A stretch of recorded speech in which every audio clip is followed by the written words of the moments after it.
Good morning! For today's video ay gagawa tayo ng condensed milk puto.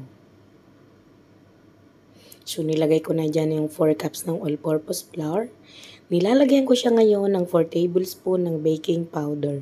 Sa mga nagwo-worry po na baka daw pumait, huwag po kayong mag-worry kasi ang calamit po ay hindi po siya pumapait.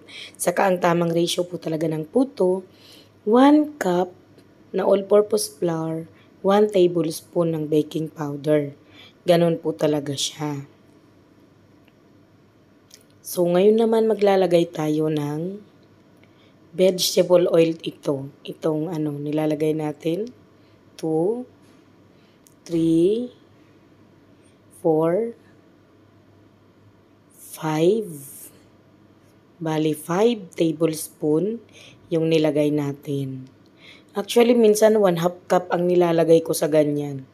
So, parang kulang nga itong inilagay natin ngayon. At syempre, maglalagay din tayo ng egg. 2 pirasong itlog lang yung ilalagay natin dito. Kasi, yung iba nga di sila naglalagay ng egg. Pero tayo maglalagay tayo ng egg. Then, haluin natin. Ilagay na pala natin yung tubig.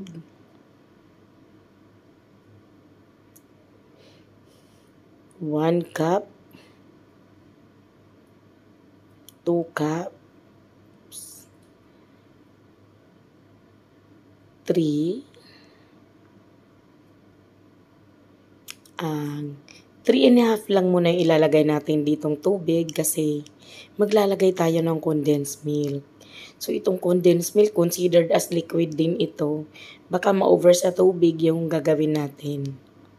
So, tinodo na natin yung 1 can ng condensed milk. Kahit ano naman pong condensed milk ang pwede nyong gamitin.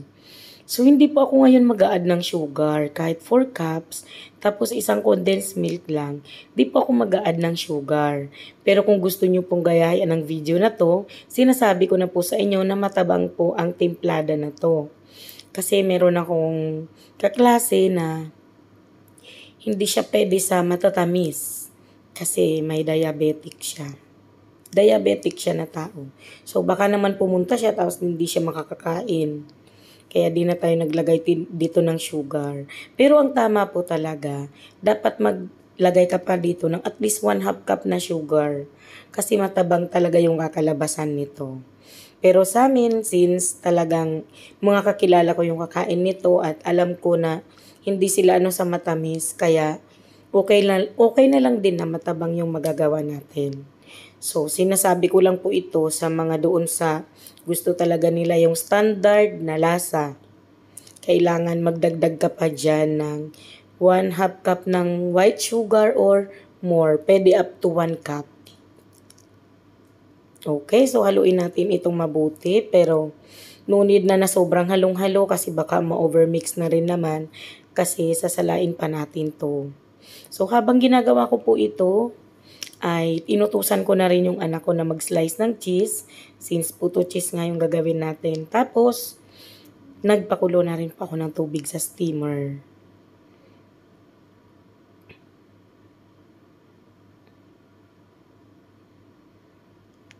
So, ayun, feeling ko nga medyo sobra sa tubig yung ginawa natin. Pero yun naman lagi yung ginagawa ko. Parang di ko lang sure kasi feeling ko lang na parang nasobran siya sa tubig.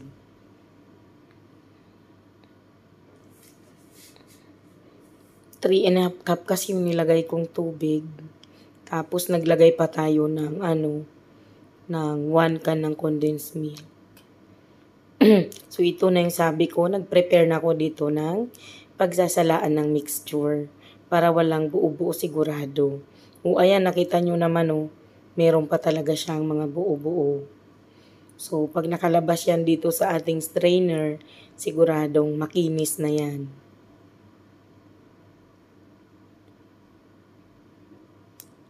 So, ayan, di naman pala siya sobrang, di pala siya sobra sa tubig kasi hindi nga kaagad lumalabas dito sa strainer. So ayan, sa mga gusto pong mga mag-try ng mga recipe, ang recommended ko po, mag-start muna kayo kung first time kayong gagawa sa mga 2 cups na recipe. Marami po ako diyan na 2 cups lang. So, puwedeng yun muna.